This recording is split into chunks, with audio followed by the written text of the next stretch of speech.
বাচ্চা থেকে বড় যে কোনো কারোর ভীষণ পছন্দ হবে এমন একটা স্মুদি রেসিপি আমি আজকে শেয়ার করছি, যেটা খেতে হয় ভীষণ হেলদি, স্বাস্থ্যের জন্য খুব উপকারী, তার সঙ্গে সঙ্গে বানাতে যেমন খুব কম সময় লাগে, এই 2 থেকে 3 মিনিট, তার সঙ্গে সঙ্গে এটা খেতেও হয় ভীষণ টেস্টি। তো চলুন দেখে নেওয়া যাক আজকের এই স্মুদি রেসিপিটা। নমস্কার সকলকে, আমি অর্চিতা, অর্চিমিত রেসিপি মার চ্যানেলে আপনাদের সকলকে স্বাগত জানাই নতুন একটা রেসিপিতে। প্রথমে আমি এখানে জল নিয়ে বেশ কয়েকটা পরিমাণে স্ট্রবেরি নিয়ে সেগুলোকে খুব ভালোভাবে ধুয়ে নেব এবং তার সঙ্গে তার ওপরে যে পাতাগুলো থাকে সেগুলোকে ছাড়িয়ে নেব। গরমকালে এই রেসিপিটা প্রত্যেকের যেমন খাওয়া দরকার, ঠিক সেরকম খেতেও কিন্তু ভীষণ ভালো লাগে।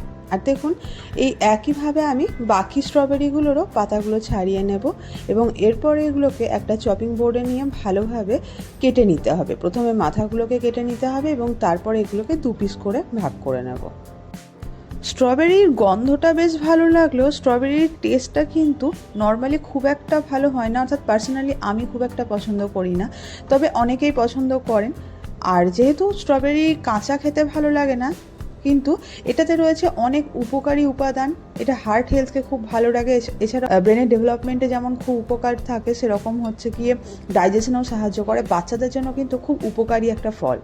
তবে আমার বাচ্চা যেমন খুব একটা স্ট্রবেরিটা খেতে পছন্দ করে না, কিন্তু আমাকে তো স্ট্রবেরিটাকে খাওয়াতেই হবে, তাই আমি এই উপায়ে ওকে স্ট্রবেরিগুলো খাইয়ে থাকি। তো স্ট্রবেরিগুলোকে হাফ করে কেটে নিয়ে একটা ব্লেন্ডারের মধ্যে নিয়ে নেবো, আর তার সঙ্গে অ্যাড করব কলা। আমি এখানে 2টো এইরকম বড় সাইজের কলাও অ্যাড করেছি। কলাগুলোকে ছোট ছোট করে কেটে নিয়ে ওগুলোকেও ব্লেন্ডারের মধ্যে দিয়ে দিতে হবে। আর তার সঙ্গে দিয়ে দিয়েছি 4টে থেকে 5টা খেজুর, তার সঙ্গে 6-7খানা কাজু, 7-8খানা আমন্ড এবং 1 টিস্পুন পরিমাণে ভেজানো চিয়া সিড ও তার সঙ্গে 10-12টা কিশমিশ। আর দিয়ে দিয়েছি 2 কাপ পরিমাণে দুধ এবং বেশ কয়েকটা বরফ। মিষ্টির জন্য আমি এখানে অ্যাড করেছি 3 থেকে 4 চা চামচ পরিমাণে মধু। আপনারা চাইলে গুড় বা চিনিও অ্যাড করতে পারেন। ঢাকা দিয়ে 2 থেকে 3 মিনিটের জন্য বেশ ভালোভাবে ব্লেন্ড করে নিতে হবে। ব্যাস, তাহলে তৈরি হয়ে গেল এই স্ট্রবেরি স্মুদিটা।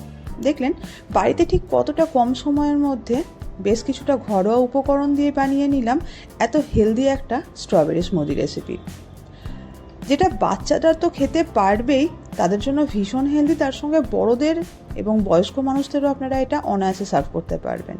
গরমকালে এটা কিন্তু ভীষণ উপকারী আমাদের শরীরের জন্য। স্ট্রবেরি স্মুদি তো একদম তৈরি হয়ে গেল। আমার বাচ্চা ভীষণ আনন্দ করে খায় এই স্মুদিটা। আশা করছি আজকের এই রেসিপিটা আপনাদের ভালো লাগলে অবশ্যই বরাবরের মতো লাইক শেয়ার করতে ভুলবেন না। ভালো থাকবেন, সুস্থ থাকবেন। দেখা হচ্ছে নতুন আরেকটা